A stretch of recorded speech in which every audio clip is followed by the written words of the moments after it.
রাজ্যপাল পদে নিযুক্তির খবর পেয়ে অসীম ঘোষ বলেন, এই এক গুরু দায়িত্ব। তিনি এই দায়িত্ব সুচারুভাবে পালন করার আপ্রাণ চেষ্টা করবেন।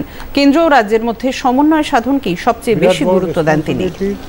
এবং এত বড় দায়িত্ব, এত বড় একটা স্টেটে, অবভিয়াসলি এই দায়িত্ব আমাকে ভালোভাবে পালন করতে হবে। কারণ যেহেতু প্রধানমন্ত্রীজি,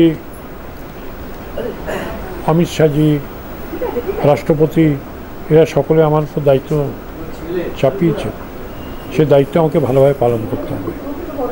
ঈশ্বরের কাছে আমি প্রার্থনা করি আমাকে শক্তি দিন, আমাকে আশীর্বাদ করুন যেন আমি এই ডিউটি যেন ভালোভাবে পালন করতে পারি। আমার কাজ হচ্ছে চিফ মিনিস্টারকে, ক্যাবিনেটকে অ্যাডভাইস দেওয়া। আমার কাজ হচ্ছে যে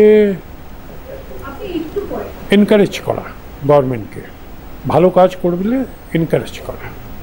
আমার কাজ হচ্ছে বিরোধীদের জেনুইন গ্রিভান্সে সেটাকে শোনা এবং সেটাকে কমিউনিকেট করা চিফ মিনিস্টারের কাছে। আমার কাজ হচ্ছে সেন্টার এবং স্টেট দুটোর মধ্যে একটা সংযোগ তৈরি করা এবং হরিয়ানার যা ঘটনা হবে, যা ডেভেলপমেন্টস হবে, সেই ইনপুট আমার সেন্টারের কাছে পাঠানো। I shall act as a bridge between the center and the state.